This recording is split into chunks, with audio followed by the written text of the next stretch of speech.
مجید کی یہ سورت جس کو سورہ یاسین کہتے ہیں، سورہ فاطر کے بعد اس کی جگہ ہے۔ یاسین والقرآن الحکیم، یاسین حروف مقطعات میں سے ہے اور قرآن الحکیم میں اللہ نے قسم کھائی ہے، قسم ہے اس کے قرآن کی، انک لمن المرسلین، آپ تحقیق بھیجے ہوئے میں سے ہیں۔ یعنی اللہ تعالیٰ نے نبی علیہ الصلوۃ والسلام کی رسالت کی قسم کھا کر گواہی دی ہے۔ باقی انبیاء کی رسالت کی بھی اللہ نے گواہیاں دی ہیں، لیکن قسم کھا کر گواہی دینا یہ اعزاز صرف سید الانبیاء حضرت محمد مصطفیٰ احمد مجتبیٰ صلی اللہ علیہ وسلم کو حاصل ہے۔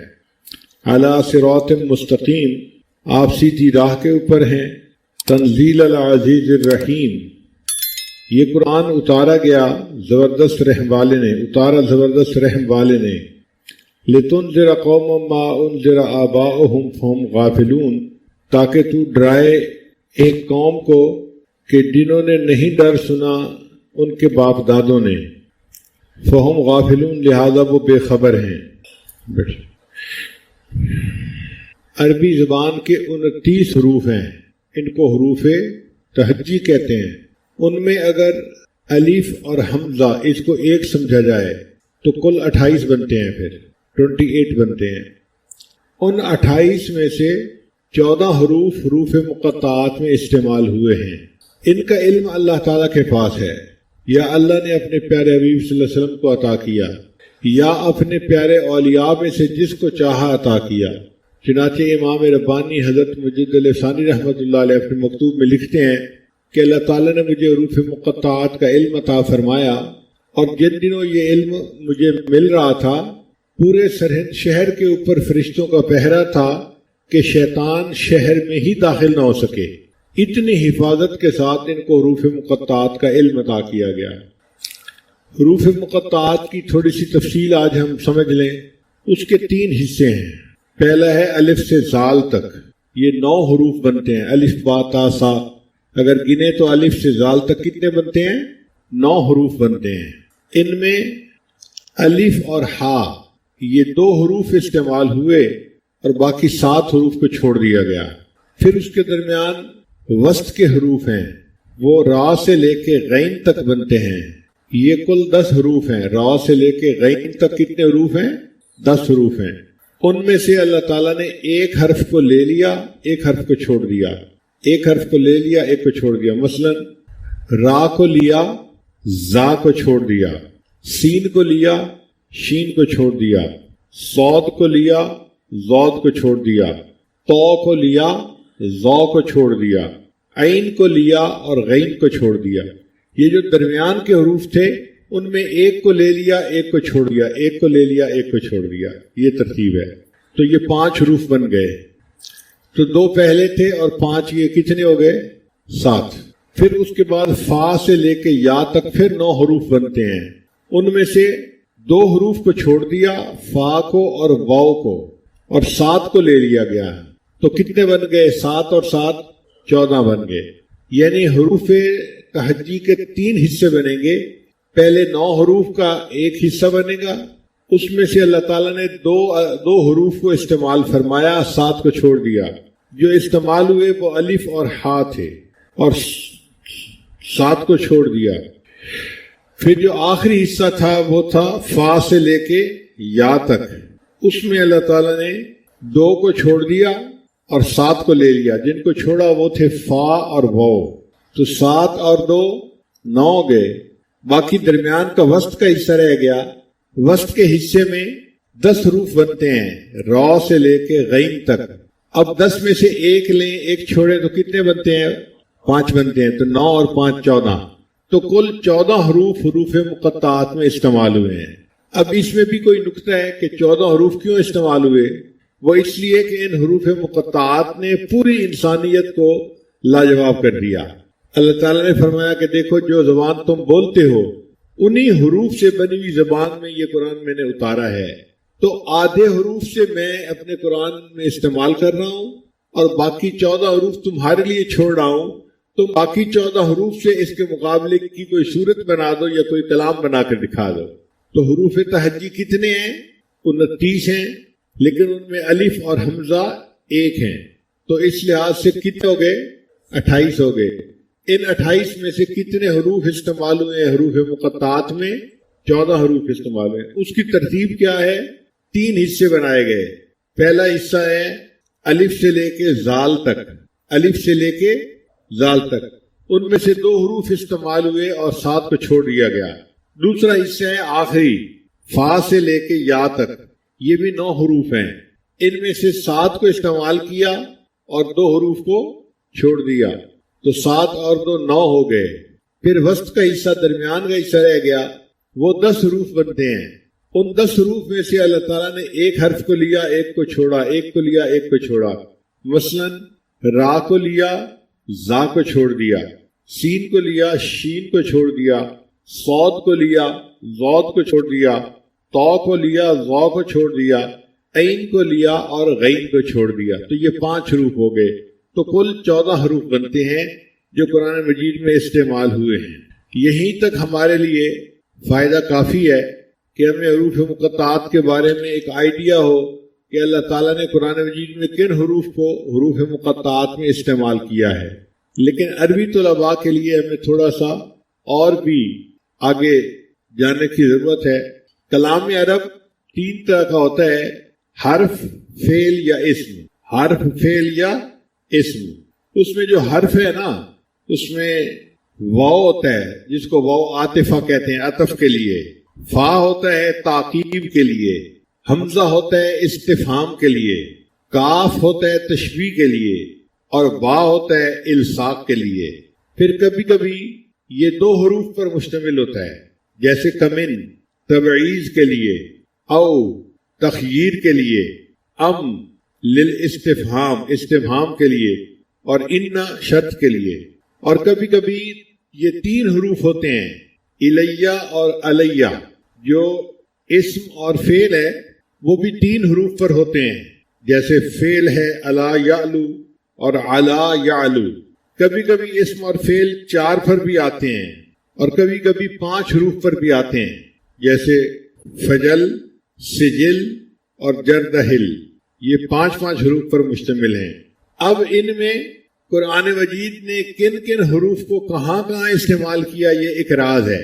یہ کوئی نہیں جانتا کہ اللہ تعالیٰ نے کہیں پر ایک حرف استعمال کیا ہے، جیسے قاف، نون، طا، اور کہیں کہیں پہ 2 حروف استعمال ہوئے ہیں، جیسے حامیم، طاسین، طٰہٰ، یاسین، اور کہیں کہیں قرآن مجید میں 3 حروف استعمال ہوئے ہیں، الف لام میم، طاسین میم، الف لام را، اور کہیں 4 حروف استعمال ہوئے ہیں، الف لام میم را، الف لام میم صاد، اور کہیں پر 5 حروف استعمال ہوئے ہیں، ہا میم عین سین قاف اور کاف ہا یا عین صاد۔ اللہ تعالیٰ نے کس حکمت کی بنا پر کہاں ایک حرف پسند فرمایا، کہاں 2، کہاں 3، کہاں 4، کہاں 5، اس کی حکمت کو کوئی نہیں جانتا۔ اس کے سامنے عرب لوگوں کی زبانیں گنگ ہو گئیں کہ واقعی یہ عام حروف سے بنا ہوا کلام ہے، لیکن اس کی حکمتوں کو ہم میں سے کوئی نہیں سمجھ سکتا۔ 1400 سال سے آج تک قرآن مجید کا یہ دعویٰ اپنی جگہ موجود ہے کہ اگر تم ایک صورت ایسی بنا کے دکھا سکتے ہو تو بنا کے دکھاؤ۔ آپ اندازہ لگائیے، وہ کفار جو مخالفت کرتے تھے، جو بڑے زبان کے ماہر تھے، جو اسلام کی مخالفت میں خود قتل ہو گئے، اپنی اولادوں کو قتل کروا دیا، اگر وہ اس چیلنج کو قبول کر سکتے ہوتے تو کیوں نہ قبول کر لیتے؟ وہ فوراً جواب دیتے جی ہم بنا کے دکھاتے ہیں۔ لیکن آج تک قرآن مجید کے اس کے دعوے کو کوئی قبول نہ کر سکا۔ اس کا مطلب یہ ہے کہ واقعی یہ قرآن مجید کا ایسا دعویٰ ہے کہ جس کا کوئی آج تک جواب نہیں دے سکا، نہ دے سکے گا۔ بعض مفسرین نے کچھ حروف کے معنی بیان کیے ہیں سمجھنے کی خاطر۔ مثال کے طور پر الف لام میم، یہ 3 حروف ہیں۔ وہ فرماتے ہیں الف سے مراد اللہ، اور میم سے مراد محمد صلی اللہ علیہ وسلم، اور لام سے مراد جبرائیل جو اللہ اور اس کے نبی کے درمیان واسطہ بنے، قرآن مجید کو اللہ سے لے کر نبی علیہ السلام تک لائے۔ تو انہوں نے اس طرح کچھ حروف کے معانی بھی بتائے ہیں۔ الف لام میم، الف سے مراد اللہ اور میم سے مراد محمد صلی اللہ علیہ وسلم اور لام سے مراد جبرائیل کہ وہ جبرائیل واسطہ بنے اور اللہ تعالیٰ کا کلام نبی علیہ السلام تک پہنچانے والے بنے۔ بعض حروف کو اگر جمع کیا جائے تو یہ نام بھی بن جاتا ہے، جیسے الف لام را، ایک جگہ پر یہ حروف مقطعات آئے ہیں، اور حامیم یہ بھی آئے ہیں، اور نون یہ حرف بھی آیا ہے۔ اگر ان تینوں کو ملائیں تو یہ الرحمن بنتا ہے۔ اب الرحمن کے اس لفظ کو اس طرح ڈیوائیڈ کر کے صورتوں کے آگے لانے میں کیا حکمت ہے، یہ اللہ تعالیٰ ہی بہتر جانتے ہیں۔ سچی بات تو یہ ہے کہ یہ حروف اللہ اور اس کے پیارے حبیب صلی اللہ علیہ وسلم کے درمیان اشارات ہیں، یہ راز ہیں۔ جہاں محبت کا تعلق ہوتا ہے نا، وہاں پہ پورا لفظ بولنے کی ضرورت نہیں ہوتی، ایک حرف ہی پیغام پہنچا دیتا ہے۔ ایک شاعر تھا، اپنے محبوب کے ساتھ جا رہا تھا تو محبوب کی سواری آگے نکل گئی، تو اس نے اس پر شعر کہا، لا تحسبی ان نسینا الایجاف، کہ تو یہ نہ سمجھ کہ ہم اونٹ کو دوڑانا بھول گئے ہیں۔ فقلت لہا کفی فقالت لی کاف، میں نے اسے پکارا کفی، کف کہتے ہیں رک جانے کو، اگر مرد ہو تو کف کہیں گے، اگر عورت ہو تو تسنیہ کا صیغہ کفی کہیں گے۔ تو میں نے کہا کہ رک جاؤ، تو اس نے مجھے کہا کہ تمہیں پورا لفظ بولنے کی کیا ضرورت ہے، اگر کفی کہو گے تو سب سمجھ جائیں گے کہ تم نے رکنے کا اشارہ کر رہے ہو، تم اگر صرف قاف ہی کہہ دیتے تو میں تمہارے پیغام کو سمجھ جاتی۔ تو پورا لفظ بولنے کی ضرورت نہیں، ایک حرف بولنا کافی ہے۔ اس سے پتہ چلتا ہے کہ جس طرح عاشق و معشوق ایک دوسرے کے ساتھ ایک حرف میں کوڈ میں بات کر جاتے ہیں، اللہ تعالیٰ نے بھی اپنے پیارے حبیب صلی اللہ علیہ وسلم کے ساتھ حروف مقطعات میں کوڈ کے ذریعے سے پیغام پہنچا دیا، ان کے ساتھ باتیں کر لی، اور ان باتوں کو مخلوق کو کچھ پتہ نہیں چلا۔ البتہ اتنی بات ہے کہ جتنی صورتوں کے سامنے، جتنی صورتوں کے شروع میں الف کا حرف آیا ہے، اس صورت میں قرآن مجید کا تذکرہ ضرور ہوا ہے۔ جن صورتوں کے شروع میں تو کا حرف آیا ہے، ان میں حضرت موسیٰ علیہ السلام کا تذکرہ بھی ہوا اور اژدہا کے واقعے کا تذکرہ بھی ہوا۔ اور اگر آپ غور کریں، اژدہا جب بیٹھا ہوتا ہے تو تا کے حرف سے مشابہ ہوتا ہے، اور جس صورت کے شروع میں نون آیا ہے اس کے بعد قلم کا تذکرہ آیا ہے۔ اگر آپ دیکھیں تو نون کا جو حرف ہے نا، وہ دوات کی مانند نظر آتا ہے، جیسے دوات کی شکل ہوتی ہے، نون کا حرف اس طرح لکھا جاتا ہے۔ تو جہاں نون کا حرف آیا وہاں اللہ نے قلم کا بھی تذکرہ کر دیا۔ اب اس کو یاد رکھنے کے لیے ہم ایک دفعہ پھر دہرا لیتے ہیں تاکہ ہمیں سبق یاد رہے۔ عربی زبان کے کتنے حروف تہجی ہیں؟ 29۔ ان میں سے 2 حرف ایک جیسے ہیں، جیسے حمزہ اور الف، تو پھر کل کتنے پیچھے بچ گئے؟ 28 بچ گئے۔ اب ان 28 میں سے حروف مقطعات میں کتنے حروف استعمال ہوئے ہیں؟ 14 حروف۔ اللہ تعالیٰ نے آدھے حروف کو استعمال کیا۔ اس میں کیا حکمت ہے؟ اس میں حکمت یہ ہے کہ اللہ تعالیٰ نے یہ بتلایا کہ دیکھو، آدھے حروف میں اپنی کتاب میں استعمال کر رہا ہوں، اب اس کا جواب دینے کے لیے باقی آدھے حروف تم استعمال کر لو اور اس قرآن کی طرح ایک اور قرآن بنا کے دکھا دو۔ پھر فرمایا اگر تم قرآن نہیں بنا سکتے ایک سورت بنا کے دکھا دو۔ پھر فرمایا کہ تم ایک سورت بھی نہیں بنا سکو گے، تم 10 آیتیں بنا کے دکھا دو۔ آخر پر یہاں تک فرما دیا کہ تم 10 آیتیں بھی نہیں بنا سکو گے، ایک آیت قرآن جیسی بنا کے دکھا دو۔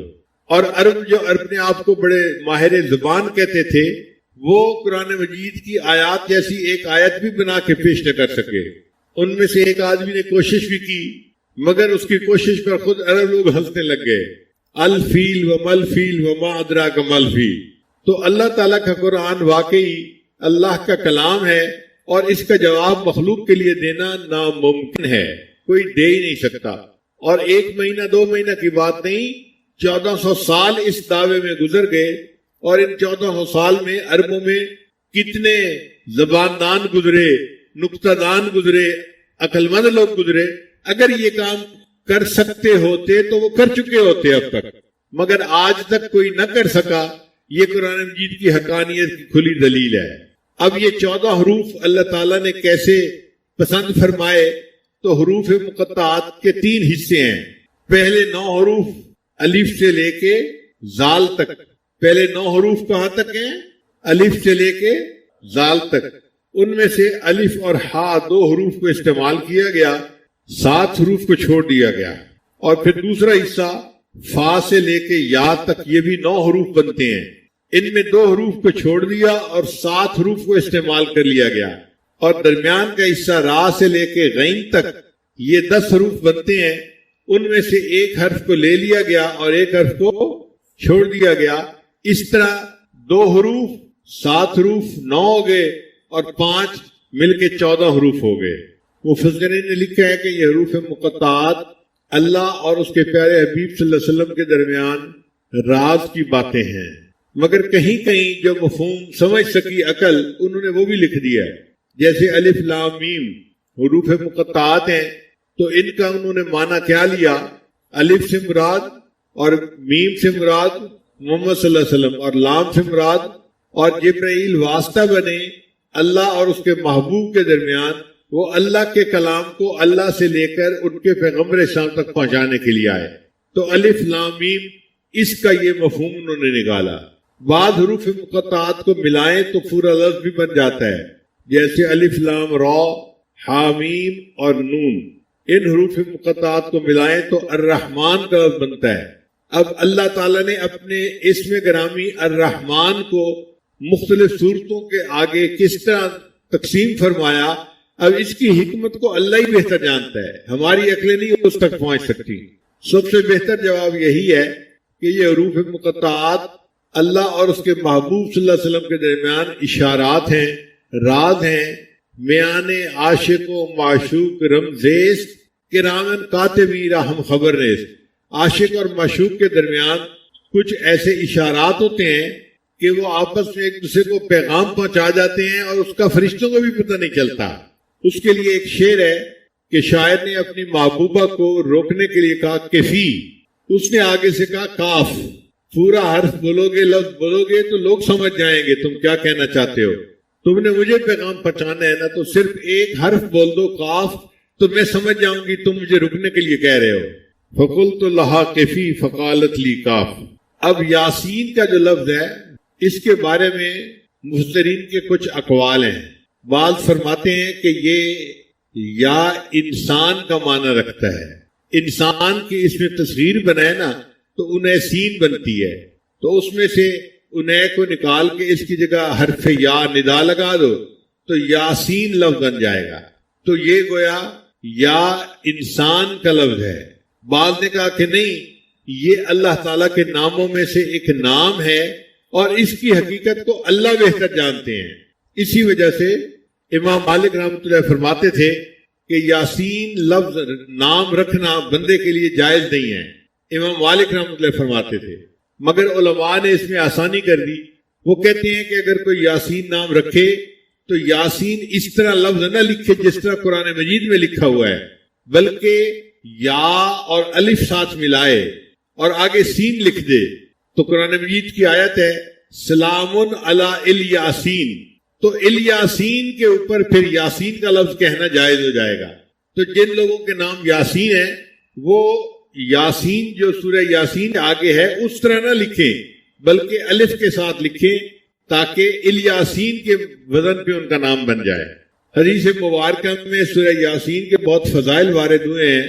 ان میں سے ایک فضیلت یہ ہے کہ اگر کوئی بندہ آخری لمحات میں ہو اور اس کے قریب سورہ یاسین شریف کو پڑھا جائے تو اللہ تعالیٰ اس بندے کے لیے روح نکلنے میں آسانی فرما دیتے ہیں.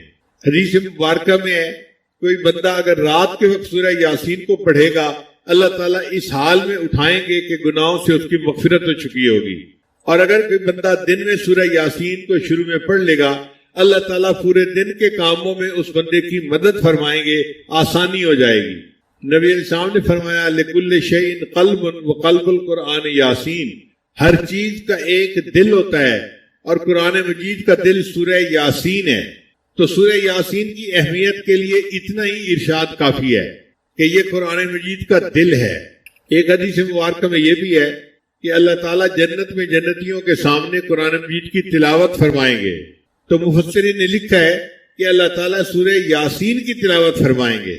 اور ایک حدیث مبارکہ میں جنت میں جنتیوں سے قرآن اٹھا لیا جائے گا، وہ اگر پڑھنا چاہیں گے تو صرف سورہ یاسین اور سورہ طٰہٰ پڑھیں گے، اس کے سوا قرآن مجید کو نہیں پڑھ سکیں گے. تو قرآن مجید کی اس صورت کا یہ بھی اعزاز ہے کہ جنت میں بھی جنتی پڑھنا چاہیں گے تو وہ سورہ یاسین کو پڑھ سکیں گے۔ میں نے اپنے والدین کے زمانے میں سورہ یاسین کو بہت کثرت سے گھر میں پڑھتے ہوئے دیکھا ہے۔ گھر میں کوئی پریشانی آتی، کوئی مسئلہ آتا تو میرے والد صاحب فرمایا کرتے تھے کہ سورہ یاسین کو مبینوں کے ساتھ پڑھو۔ قرآن مجید میں 7 مرتبہ مبین کا لفظ استعمال ہوا ہے۔ شروع سے پڑھنا شروع کریں، پہلے لفظ مبین تک پڑھیں، پھر شروع کریں، پھر دوسرے مبین لفظ تک، پھر تیسری مرتبہ شروع کریں، پھر تیسرے مبین لفظ تک، پھر چوتھا، پھر پانچواں، 7 اس طرح کر کے پڑھیں اور پھر دعا مانگیں۔ تو میرے والد صاحب فرمایا کرتے تھے کہ دعا قبول ہوتی ہے، اللہ تعالیٰ پریشانی کو دور کر دیتے ہیں۔ میں نے اپنے بچپن میں اپنے والدین کو سینکڑوں مرتبہ مبین کے ساتھ سورہ یاسین پڑھتے ہوئے دیکھا ہے۔ پھر جب بڑے ہوئے تو حضرت مرشد عالم رحمۃ اللہ کے پاس حاضری ہوئی تو حضرت مرشد عالم رحمۃ اللہ بھی جب کبھی کوئی پریشانی آ جاتی تھی تو سورہ یاسین کو مبین کے ساتھ پڑھنے کا حکم فرماتے تھے۔ تو جو عمل والدین میں نے زندگی میں دیکھا تھا بچپن میں، اس کو جوانی میں اپنے شیخ کی زندگی میں بھی دیکھا۔ تو مشائخ کے یہاں یہ معمول رہا ہے، بہت سارے لوگ پریشانیوں کا شکار ہوتے ہیں اور پھر عملیات والوں کے پیچھے بھاگتے ہیں۔ عملیات والوں کے پیچھے جانے کی ضرورت نہیں، زندگی کی پریشانی کے لیے سورہ یاسین کو مبین کے ساتھ پڑھ لیا جائے تو کفایت کرتا ہے۔ بعض لوگ مل کے 40 مرتبہ سورہ یاسین پڑھ لیتے ہیں تو اللہ تعالیٰ اس کی وجہ سے بھی دعاؤں کو قبول فرما لیتے ہیں۔ ہم نے رائے ونڈ میں بھی یہ عمل دیکھا، کئی مرتبہ جماعت کے اکابر کہتے تھے کہ جی حالات اچھے نہیں، پریشانی آ گئی تو سب لوگ 40 مرتبہ سورہ یاسین شریف پڑھ لیں۔ تو 40 مرتبہ سورہ یاسین شریف پڑھ کے دعا مانگی جاتی تھی، اللہ تعالیٰ دعا قبول فرما لیتے تھے، حالات ٹھیک ہو جاتے تھے۔ تو یہ بزرگوں میں بہت کثرت کے ساتھ عمل ہے۔ اب سوال پیدا ہوتا ہے کہ سورہ یاسین کو قرآن مجید کا دل کیوں کہا گیا، قلب کیوں کہا گیا؟ تو مفسرین نے لکھا ہے کہ 3 عقیدے بنیادی ہیں، ایک اللہ تعالیٰ کی وحدانیت کا، ایک نبی علیہ الصلوۃ والسلام کی رسالت کا، اور ایک موت کے بعد حشر نشر، دوبارہ زندہ ہونا اور سوال و جواب کا ہونا، یہ بنیادی عقیدہ ہے۔ اس سورہ یاسین شریف میں ان تینوں عقائد کے اوپر بات کی گئی ہے۔ سورہ یاسین شریف میں 3 بنیادی نکات کو کھولا گیا ہے، ایک وحدانیت کو، ایک نبی علیہ السلام کی رسالت کو، اور تیسرا بعثت کو، یعنی مرنے کے بعد جو اٹھنا ہے اور جواب دینا ہے، اس کو کھولا گیا ہے۔ کیونکہ تینوں بنیادی نکتے اس میں کھولے گئے، اس وجہ سے اللہ تعالیٰ کے محبوب صلی اللہ علیہ وسلم نے اس سورت کو پورے قرآن مجید کا دل کہا ہے۔ اور بعض مفسرین نے یہ بھی لکھا ہے کہ مختلف صورتوں میں مختلف مضامین ہوئے ہیں، یہ وہ صورت ہے جس میں اللہ تعالیٰ نے اپنے محبوب صلی اللہ علیہ وسلم کے رسالت کا قسم کھا کر اعلان کیا ہے۔ چونکہ محبوب کو تسلی دی گئی اور ان کو بتایا گیا کہ آپ سیدھے راستے پر ہیں، آپ پریشان نہ ہوں ان کفار کے رد عمل کی وجہ سے، تو محبوب کے دل کو تسلی ہوئی، خوشی ہوئی، اسی لیے اس کو قرآن مجید کا قلب کہا گیا۔ یہ بھی نقطہ ذہن میں رکھیے کہ اللہ تعالیٰ نے قرآن مجید میں جہاں باقی انبیاء کو پکارنا تھا نام سے پکارا، یا آدم، یا نوح، یا ابراہیم، یا یحییٰ، یا موسیٰ، یا عیسیٰ، مختلف انبیاء کو پکارنا تھا تو ان کے نام لے کر پکارا گیا۔ لیکن جب اپنے محبوب صلی اللہ علیہ وسلم کی باری آئی تو اللہ تعالیٰ نے اپنے محبوب صلی اللہ علیہ وسلم کو نام لے کے کہیں نہیں پکارا۔ پورے قرآن مجید میں یا محمد کا لفظ کہیں نظر نہیں آئے گا۔ اللہ نے ان کو القاب سے پکارا، یا ایھا الرسول، یا ایھا النبی، یا ایھا المزمل، یا ایھا المدثر، اللہ نے القاب کے ساتھ اپنے محبوب کو خطاب فرمایا۔ تو یہ جو یاسین ہے یہ بھی گویا نبی علیہ السلام کا نام تھا، صفاتی نام تھا، اور اللہ تعالیٰ نے اپنے محبوب صلی اللہ علیہ وسلم کے نام سے ان کو اس طرح پکارا۔ بعض حدیث میں ہے کہ طٰہٰ بھی نبی علیہ السلام کا نام ہے، اس لیے ایک سورت کے سامنے طٰہٰ کے حروف بھی آئے ہیں۔ تو آج کا درس ہم اسی حد تک رکھیں گے۔ گویا ہم نے حروف مقطعات کے بارے میں کچھ پڑھا کہ یہ 28 ہیں اور ان میں سے 14 استعمال ہوئے ہیں اور باقی 14 کو اللہ نے چھوڑ دیا مخالفین کے لیے کہ تم اس جیسا کلام بنا کے دکھاؤ 14 حروف کو میں نے اپنی کتاب میں استعمال کیا اور باقی 14 حروف کو استعمال کر کے تم اس کا جواب لکھ کر بتاؤ۔ مگر قرآن مجید کا یہ دعویٰ ایسا تھا کہ جس چیلنج کو کسی نے قبول نہ کیا، اور آج 1400 سال گزارنے کے بعد بھی یہ بات اپنی جگہ سچ ہے کہ یہ کلام الہی ہے، کسی انسان کا کلام نہیں ہے۔ کسی شاعر کا کلام ہوتا، کسی بندے کا کلام ہوتا تو اور بندے بھی بنا سکتے، لیکن جب کوئی نہ بنا سکا، اس کا مطلب یہ مخلوق کا کلام نہیں، یہ خالق کا کلام ہے، اور مخلوق کے عقل و دانش سے بلند تر ہے۔ کوئی جرات ہی نہیں کر سکتا۔ ایک قرآن بنانا تو کیا ایک سورت نہیں بنا سکتے، ایک سورت کیا 10 آیتیں نہیں بنا سکتے، 10 آیتیں کیا ایک آیت قرآن جیسی نہیں بنا سکتے۔ تو یہ اللہ کا کلام اتنا عظیم ہے کہ اس جیسی ایک آیت بھی بنا کر پیش کرنا ناممکن ہے۔ پھر یہ جو حروف مقطعات ہیں، یہ اللہ کے محبوب صلی اللہ علیہ وسلم کے اور اللہ کے درمیان راز ہیں۔ جیسے الف لام میم، الف سے مراد اللہ، میم سے مراد محمد صلی اللہ علیہ وسلم، اور لام سے مراد جبرائیل علیہ السلام، کہ اللہ کا پیغام محمد صلی اللہ علیہ وسلم تک پہنچنا تھا، اور پہنچانے والے کون تھے؟ وہ جبرائیل علیہ السلام تھے جو واسطہ بن گئے۔ اور اکثر جن صورتوں کے سامنے الف کا حرف استعمال ہوا ہے اس میں قرآن مجید کا تذکرہ ضرور ہے۔ الف لام میم ذالک الکتاب لا ریب فیہ، الف لام را تلک آیات الکتاب المبین۔ تو الف کا جہاں بھی حرف آیا ہے آگے کی آیات میں قرآن مجید کا تذکرہ ضرور آیا ہے، اور جس صورت کے آگے تو کا حرف آیا ہے اس صورت میں حضرت موسیٰ علیہ السلام کا تذکرہ آیا ہے، یا پھر جو اژدہا کا واقعہ حضرت موسیٰ علیہ السلام کو پیش آیا اس واقعے کا تذکرہ آیا ہے۔ اگر ہم اژدہا کو دیکھیں تو اس کی شکل دیکھنے میں کیسے لگتی ہے؟ تو کے حرف کی مانند ہوتی ہے، اور جس صورت کے سامنے نون کا حرف آیا ہے اس کے آگے قلم کا تذکرہ ضرور آیا ہے۔ اگر ہم نون کے حرف کو دیکھیں تو وہ دوات کی مانند نظر آتا ہے، اور نون کو اگر لفظ کے طور پہ سنیں تو یہ نون جو ہے مچھلی کو کہتے ہیں، اور جس میں نون کا حرف آیا ہے اس صورت میں حضرت یونس علیہ السلام کا تذکرہ بھی اکثر و بیشتر آیا ہے۔ بہرحال فیصلہ کن بات یہی ہے کہ یہ حروف مقطعات اللہ اور اس کے محبوب صلی اللہ علیہ وسلم کے درمیان راز ہیں، اور اس کی دلیل یہ ہے کہ عاشق و معشوق ایک دوسرے کے ساتھ اشاروں میں باتیں کر دیتے ہیں، ان کو پورے پورے لفظ بولنے کی ضرورت نہیں پیش آتی۔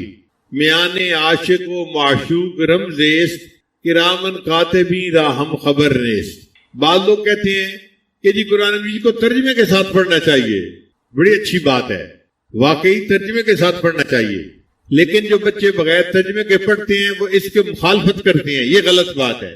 وہ کہتے ہیں جی طوطے کتنا بیٹھے رٹ رہے ہیں، کیا ضرورت ہے اس کی؟ بھائی بغیر معنی کے بھی اگر پڑھ رہے ہیں تو پھر بھی پڑھنا ثواب ہے۔ مجھے جرمنی میں ایک صاحب مل گئے، کہنے لگے جی یہ طوطے کتنا رٹنے کا کیا فائدہ جب سمجھ ہی نہیں آ رہی۔ تو ان کا قرآن مجید کا حلقہ ہوتا تھا، تو میں نے کہا کہ آپ پورے قرآن مجید کو سمجھ کے پڑھتے ہیں؟ کہنے لگا ہاں میں تو حلقہ کرواتا ہوں، پورے قرآن مجید کو سمجھ کے پڑھتا ہوں۔ میں نے کہا اچھا ترجمہ کرو، کاف ہا یا عین صاد، اس کا ترجمہ کیا ہے؟ اب میرا منہ دیکھنے لگا، میں نے کہا کرو نا ترجمہ۔ کہنے لگا جی اس کا ترجمہ تو میں نہیں کر سکتا۔ میں نے کہا اگر یہ بغیر ترجمے کے ہر لفظ پڑھا اور اس پر اللہ نے اجر دیا تو باقی قرآن مجید کو بغیر ترجمے کے پڑھیں گے تو اللہ کیوں اجر ادا نہیں فرمائیں گے؟ اس پر بھی اجر ملے گا۔ تو قرآن مجید کو سمجھ کے پڑھیں تو بھی اجر ملتا ہے، بن سمجھے پڑھیں تو بھی کلام الہی ہے، پھر بھی انسان کو اجر ملتا ہے، پڑھنا چاہیے۔ تو اللہ تعالیٰ نے یاسین کے حروف کے بعد پھر اپنے حبیب صلی اللہ علیہ وسلم کی رسالت کا تذکرہ کیا، پھر قرآن مجید کی قسم کھائی اور قسم کھا کے اپنے حبیب صلی اللہ علیہ وسلم کی رسالت کا تذکرہ کیا۔ انک لمن المرسلین، بے شک آپ بھیجے ہوئے میں سے، آپ رسولوں میں سے ہیں۔ اب اللہ تعالیٰ گواہی دیں تو یہی بہت تھا، چہ جائے کہ اللہ تعالیٰ قسم کھا کر گواہی دیں، یہ تو اور بات مؤکد ہو گئی، اور اس سے نبی علیہ السلام کی شان اور زیادہ کھل کر سامنے آ گئی۔ تو اللہ تعالیٰ نے تمام انبیاء، بہت سارے انبیاء کی رسالت کی گواہی دی ہے، لیکن قسم اٹھا کر گواہی صرف اپنے محبوب صلی اللہ علیہ وسلم کی رسالت کی دی ہے۔ انک لمن المرسلین، بے شک آپ رسولوں میں سے ہیں۔ اور پھر یہ بھی گواہی دی علی صراط مستقیم، کہ آپ سیدھے راستے کے اوپر ہیں۔ اب دیکھیے ہم روزانہ نماز کے اندر سورہ فاتحہ پڑھتے ہیں، اہدنا الصراط المستقیم، اللہ ہمیں سیدھے راستے کی رہنمائی فرما دیجیے۔ قیامت قائم ہوگی علی شرار الناس، جو انسانوں میں سب سے زیادہ شریر ہوں گے ان کے اوپر۔ دنیا کے سب لوگ قیامت آنے کو مانتے ہیں، حتیٰ کہ سائنسدان بھی مانتے ہیں اور جو دہریے ہیں وہ بھی مانتے ہیں۔ یہ نہیں کہ صرف مسلمان مانتے ہیں، باقی مذاہب والے بھی مانتے ہیں، اور جو دہریے ہیں خدا کو نہیں مانتے، دین کو نہیں مانتے، وہ بھی قیامت آنے کو مانتے ہیں، مگر اپنے اپنے نظریات ہیں۔ چنانچہ سائنسدانوں کے نزدیک قیامت آنے کی 3 صورتیں ہیں۔ کچھ سائنسدان یہ کہتے ہیں کہ سورج اپنی مدت حیات مکمل کر لے گا۔ اس کے کیا معنی؟ کہ سورج ایک ستارہ ہے جس میں آگ ہے اور وہ ہزاروں ڈگری سینٹی گریڈ گرم ہے، اور اس کی آگ زمین کے اوپر بھی 50 ڈگری سینٹی گریڈ کی جو ہے نا وہ گرمی پیدا کر دیتی ہے، اور یہاں پہ ہم گرمی سردی کا موسم دیکھتے ہیں۔ یہ آگ کیوں نکل رہی ہے؟ سائنسی طور پہ اس کی بنیاد یہ ہے کہ اس کے اندر ہر وقت سینکڑوں ہائیڈروجن بم پھٹ رہے ہیں، ہائیڈروجن ہیلیم میں تبدیل ہو رہی ہے، اور اس کی وجہ سے گرمی پیدا ہوتی ہے، اور وہ گرمی زمین کے اوپر زندگی کا باعث بن رہی ہے۔ اب پھٹتے پھٹتے ایک وقت آئے گا کہ جتنی ہائیڈروجن ہے وہ سب استعمال ہو جائے گی اور ہیلیم بن جائے گی، تو اس کے بعد سورج کی گرمی ختم ہو جائے گی، اور جب سورج گرم نہیں رہے گا تو زمین جو ہے وہ 370 ڈگری سینٹی گریڈ مائنس چلی جائے گی۔ آپ بتائیں 0 ڈگری سینٹی گریڈ پہ برف جمتی ہے، اور انسان زیادہ سے زیادہ -20 ڈگری سینٹی گریڈ تک کا تجربہ رکھتا ہے دنیا میں، اور اگر -370 ڈگری ٹیمپریچر ہو جائے تو زندگی تو ممکن ہی نہیں، ہر چیز جم جائے گی۔ تو سائنسدان کہتے ہیں کہ اس طرح زمین پر زندگی ختم ہو جائے گی اور قیامت آ جائے گی۔ کچھ دوسرے سائنسدان یہ کہتے ہیں کہ نہیں، ہر سال زمین کے قریب سے کوئی نہ کوئی ستارہ گزرتا ہے۔ جیسے 1992 میں ایک ستارہ جس کا نام تھا ہیلے کومیٹ، وہ زمین کے قریب سے گزرا تھا۔ اس وقت دنیا کے سائنسدان بڑے پریشان تھے کہ اگر یہ ستارہ زمین کے ساتھ ٹکرا گیا تو زمین تو ختم ہو جائے گی اور قیامت آ جائے گی، مگر اس وقت ٹکراؤ نہیں ہوا۔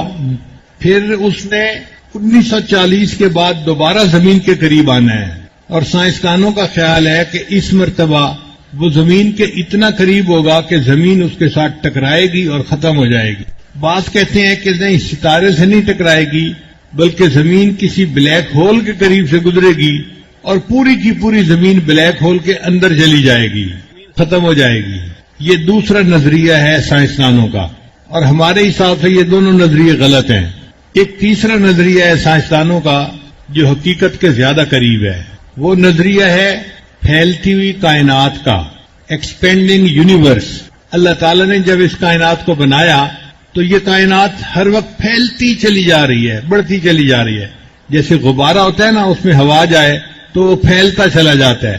یہ کائنات اللہ نے بنائی اور اس کو پھیلا دیا۔ قرآن مجید میں اللہ فرماتے ہیں وَالسَّمَاءَ بَنَيْنَاهَا بِأَيْدٍ وَإِنَّا لَمُوسِعُونَ، یعنی 1400 سال پہلے جب دنیا سائنس نہیں جانتی تھی، کائنات کو نہیں جانتی تھی، قرآن مجید نے اس وقت بتلا دیا کہ یہ کائنات پھیل رہی ہے، اور آج سائنس کی دنیا اس کو تسلیم کرتی ہے۔ 1995 کی بات ہے، ہمیں نیو یارک جانے کا موقع ملا تو وہاں پر ایک سائنس میوزیم ہے، وہ دنیا کا نمبر 1 میوزیم سمجھا جاتا ہے۔ تو چھوٹے بچے ساتھ تھے، حبیب اللہ، سیف اللہ، یہ کہنے لگے ابو جی ہم نے میوزیم دیکھنا ہے۔ میں نے کہا ٹھیک ہے بیٹا۔ ہم ایک دن ان کو لے کر گئے میوزیم دکھانے کے لیے۔ اب وہاں پر عجیب و غریب سائنسی چیزیں پڑی ہوئی تھیں، مگر دیوار کے اوپر ایک سوال لکھا ہوا تھا what is the fate of universe, اس کائنات کا انجام کیا ہے، اور نیچے اس کا جواب دیا ہوا تھا۔ تو میں نے بھی پڑھا، تو سائنسدان یہ مانتے ہیں کہ اس کائنات کا انجام یہ ہے ایک اور بڑا دھماکہ ہوگا۔ ان کا نظریہ یہ ہے کہ یہ کائنات پھیل رہی ہے، پھیل رہی ہے، پھیل رہی ہے، ایک وقت آئے گا کہ یہ ایک جگہ پر جا کر رک جائے گی۔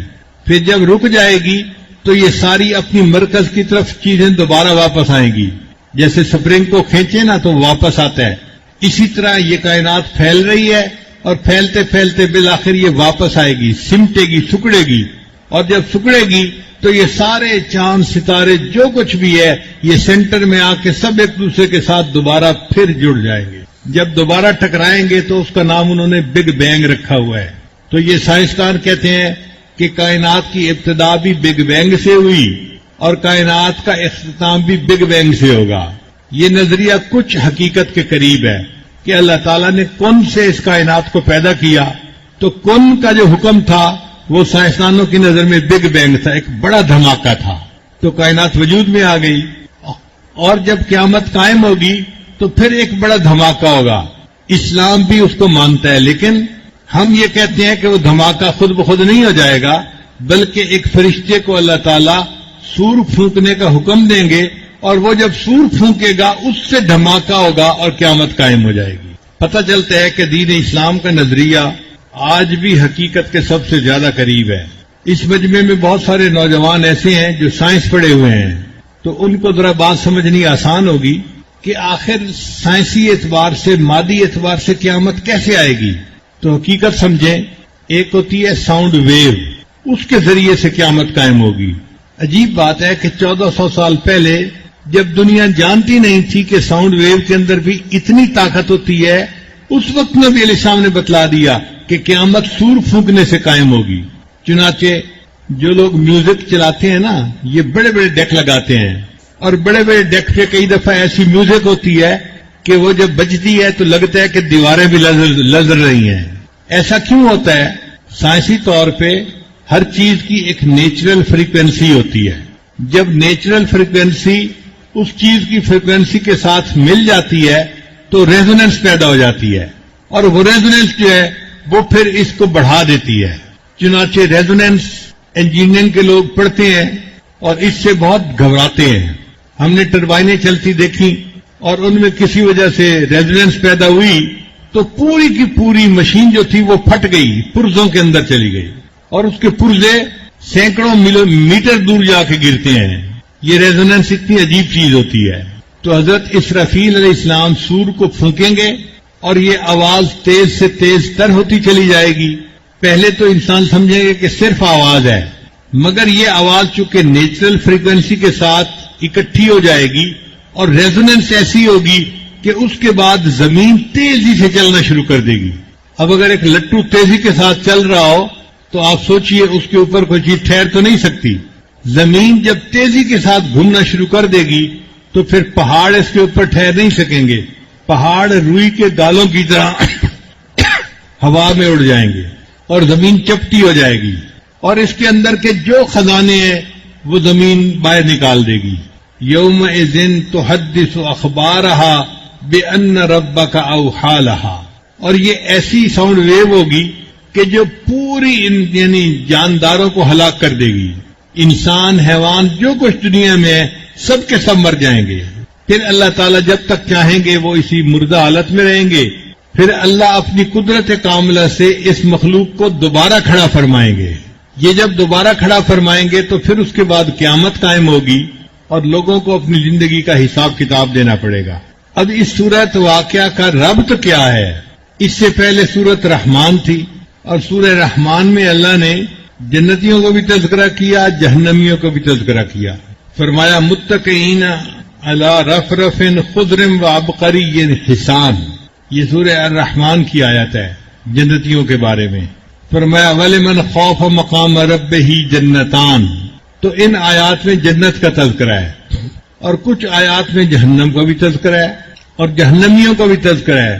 اللہ فرماتے ہیں یعرف المجرمون بسیماہم فیؤخذ بالنواسی والاقدام. تو جنتیوں کا اور جہنمیوں کا اس صورت میں تذکرہ ہے. چونکہ سورہ رحمان میں ان کا تذکرہ تھا تو اللہ نے سورہ واقعہ میں اس تذکرے کو مزید تفصیل سے بیان فرما دیا. لہذا سورہ رحمان کے ساتھ سورہ واقعہ کے ایک جو ہے ربط سامنے آ گیا. پھر سوال پیدا ہوتا ہے کہ سورہ واقعہ کا سورہ حدید کے ساتھ کیا ربط ہے؟ سورہ واقعہ کے بعد سورہ حدید آتی ہے.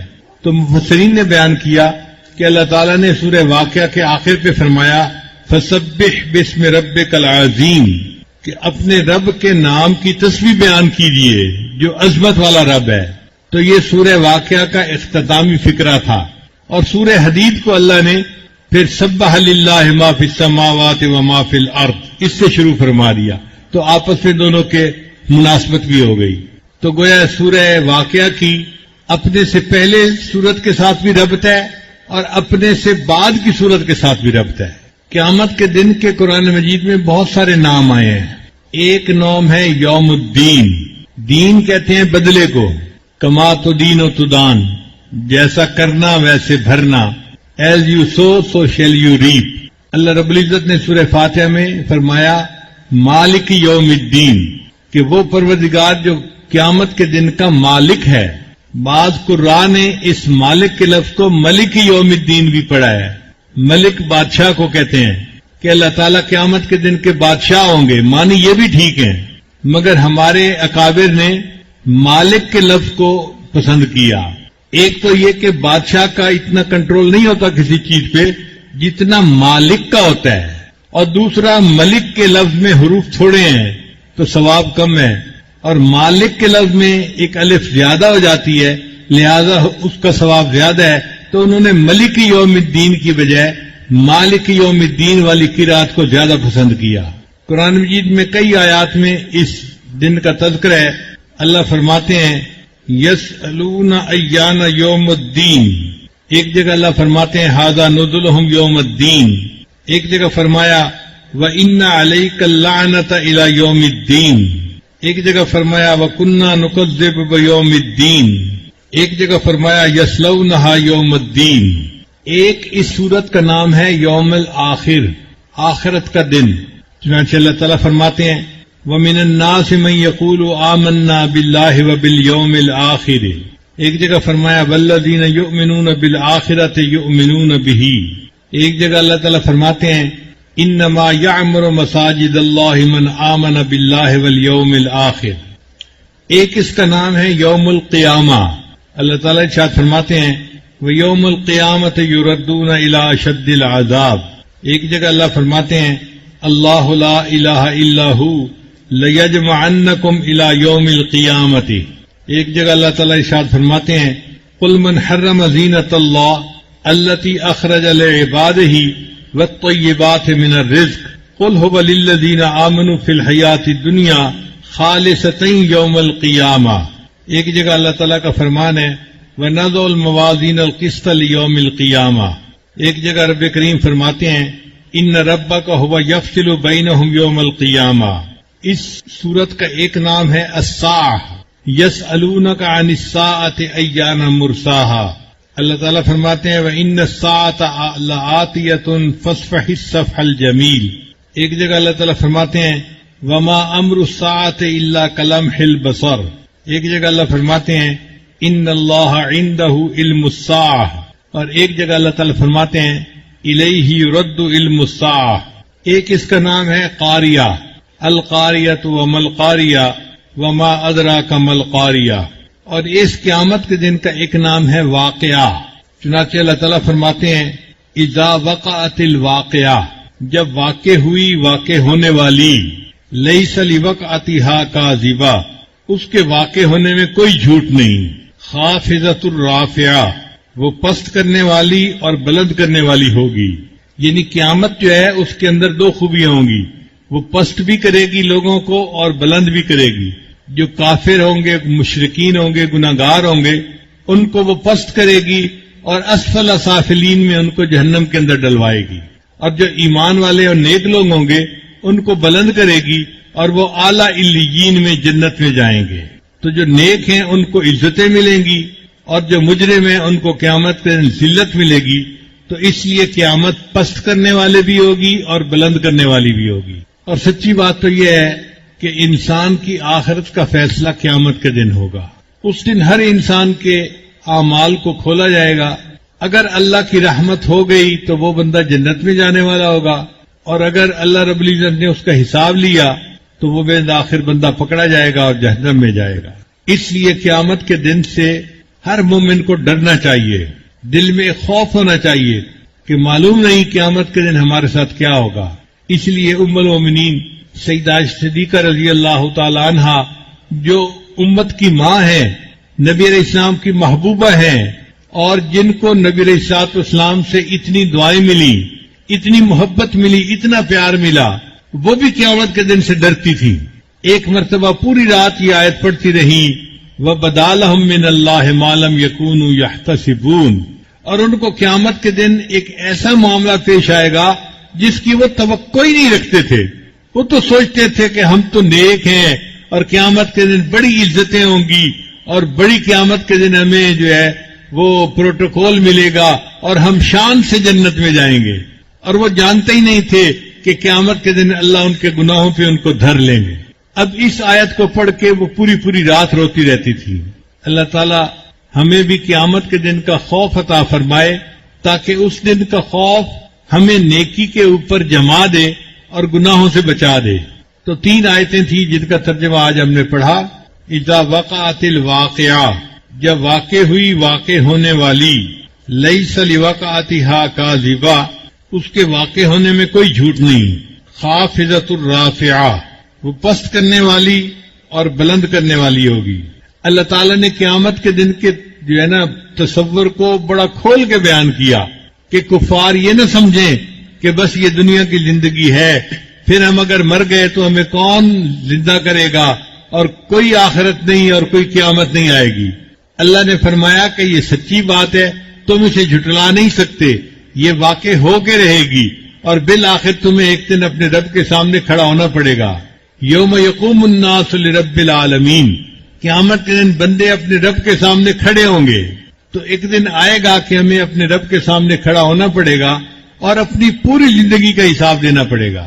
اور یہ بات عقل بھی تسلیم کرتی ہے کہ دنیا میں کوئی بندہ اگر نیکی کرتا ہے تو ایک وقت آنا چاہیے کہ اس کو نیکی کا اجر دیا جائے، اور کوئی بندہ اگر بدکاری کی زندگی گزارتا ہے تو کوئی وقت آنا چاہیے کہ اس کو اس کی برائی کی سزا دی جائے. تو سزا اور جزا اس کو عقل بھی مانتی ہے، اور دین اسلام نے کہا کہ ایسا ایک دن ہے سزا اور جزا کا جس کو یوم القیامہ اللہ نے فرمایا ہے. اسی لیے دنیا کے اندر جو نیکی کے لیے مجاہدہ کرتا ہے اس کو دل میں تسلی بھی ہوتی ہے کہ وقتی طور پہ مشقت تو اٹھا رہے ہیں لیکن انشاءاللہ قیامت کے دن اس کے بدلے ہمیں اجر ملے گا، عزت ملے گی، اللہ کی رضا ملے گی. اور جو برے ہوتے ہیں ان کے دل میں ایک ڈر بھی ہوتا ہے کہ دنیا میں تو ہم منمانی کر رہے ہیں لیکن ایک وقت آئے گا کہ ہم سے اس بارے میں پوچھا جائے گا اور ہمیں اپنے اللہ کے سامنے اپنے عملوں کا حساب دینا ہوگا. تو دل ڈرتا ہے کہ ہم کسی کے ساتھ زیادتی نہ کریں، کسی کے ساتھ برا نہ کریں. تو قیامت کا تصور مومن کے ایمان کو اور مضبوط کر دیتا ہے. ہمیں اللہ تعالیٰ نے اپنی زندگی میں ایک مرتبہ پھر یہ رمضان کا موقع عطا فرمایا. یہ ہمارے لیے ایک اور گولڈن چانس ہے. اللہ تعالیٰ چاہتے ہیں کہ میرے بندو، جو غلطیاں تم کر بیٹھے تم دنیا میں ہی بخشوا لو تاکہ قیامت کے دن تمہارے آقا کے سامنے تمہارے گناہوں کو نہ کھولا جائے. تو آپ سوچئے یہ اللہ کا کتنا بڑا انعام ہے ہمارے اوپر. تو ہمیں چاہیے کہ ہم سچی توبہ کر کے اپنے سب گناہوں کی معافی کروا لیں تاکہ قیامت کے دن گناہ وہ نام اعمال میں گناہ لکھے ہوئے ہی نہ ہو، اللہ ان کو نیکیوں میں شامل فرما دے، تبدیل فرما دے. چنانچہ حدیث پاک میں آتا ہے ایک مرتبہ نبی علیہ السلام نے دعا مانگی، یا اللہ میری امت کا حساب قیامت کے دن مجھے لینے کے لیے حق دے دے. تو اللہ تعالیٰ نے پوچھا میرے محبوب آپ ایسی دعا کیوں مانگتے ہیں؟ تو نبی علیہ السلام نے عرض کیا اے اللہ میں چاہتا ہوں کہ جب امت کا حساب میں لوں گا تو میری امت کے گناہ دوسروں امتوں کے سامنے نہیں کھلیں گے، شرمندگی سے بچ جائیں گے. تو اللہ نے فرمایا کہ میرے محبوب صلی اللہ علیہ وسلم آپ فکر نہ کریں، میں آپ کی امت کا معاملہ ایسے کروں گا کہ ان کے بڑے بڑے گناہوں کو دنیا ہی میں معاف کر دوں گا، اور جب یہ قیامت کے دن میرے پاس آئیں گے تو بڑے بڑے گناہ پہلے ہی معاف ہو چکے ہوں گے. چنانچہ دنیا میں انسان کو جو تکلیف پہنچتی ہے اس پر گناہ معاف ہوتے ہیں، جو بیماری آتی ہے اس پر گناہ معاف ہوتے ہیں، جو دنیا کے اندر تکلیف آتی ہے اس پر گناہ معاف ہوتے ہیں، حتیٰ کہ جب موت کی سکرات کا وقت آتا ہے اس پر گناہ معاف ہوتے ہیں، حتیٰ کہ قبر میں جو ضبط قبر پیش آئے گا اس پر گناہ معاف ہوں گے، جب موت کے وقت تکلیف ہوتی ہے اس پر بھی گناہ معاف ہوں گے. تو یہ بہانے ہیں جو اللہ نے اپنے محبوب کے امتیوں کے بخشنے کے لیے بنا دیے.